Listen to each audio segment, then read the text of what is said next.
Welcome to this video on the Royal Stars webinar overview. I'm Kaylin Castell here with Eric Roth, and we are so excited to bring this webinar to you and just want to give you a little bit of a sense of what we're going to cover in the webinar so you can get excited about it with us.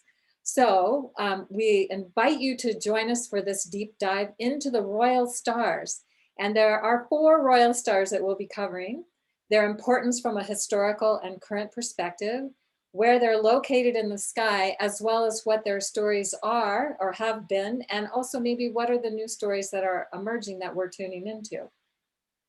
Yes, and we're going to look at especially this upcoming year, but even beyond that, looking at occultation series with from the moon's perspective, going over and crossing over the star, so it hides, it occults the particular star.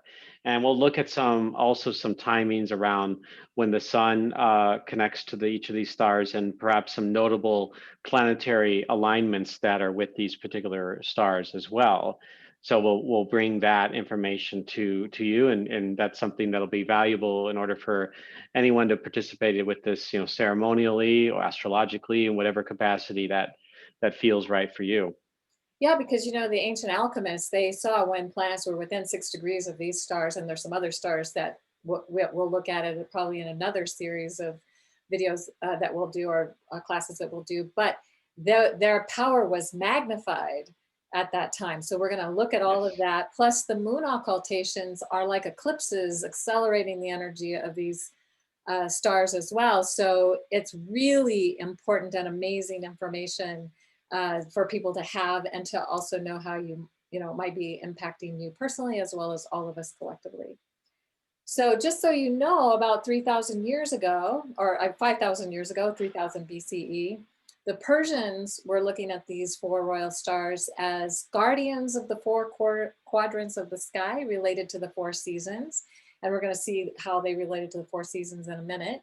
And they looked to these stars for guidance in scientific calculations, including how they set up their calendar, their solar and lunar cycles, and also about predictions for the future was also included in how they related to these particular stars. So we'll be sharing about that.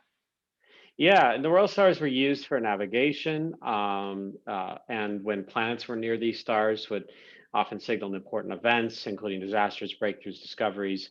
But also, as Kaylin mentioned, that the peoples, depending on the region, the culture, there were people that were so curious and wanted to understand and get answers and truth, and so they worked with this in an alchemical way too, both in a physical way and in a spiritual way.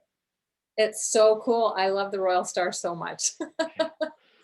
So They're amazing. yeah, so here they are. And Eric, you're going to take the first 2 here. Yes, so we have 4 stars. So Fomalhaut, this is at the mouth of the Southern Fish, also known as the Watcher of the South, was at one time the winter solstice.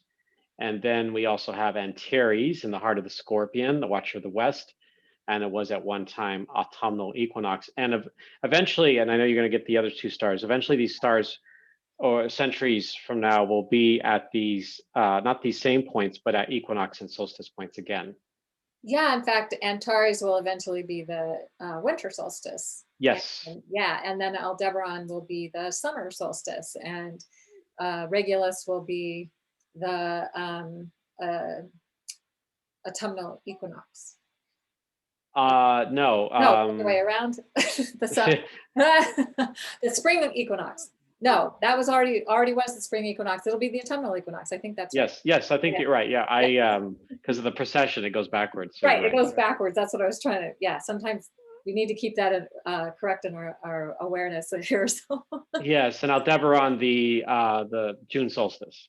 yes, it will be the June solstice. All right. Exactly. So in the northern hemisphere, it'll be summer. In the southern hemisphere, it's winter. So it's always the opposite season in the southern hemisphere. So that's why we're saying that. Anyway, we'll have fun with it. Yes. So Aldebaran is the eye of the bull, and it's the watcher of the east, and was the spring equinox few thousand years ago.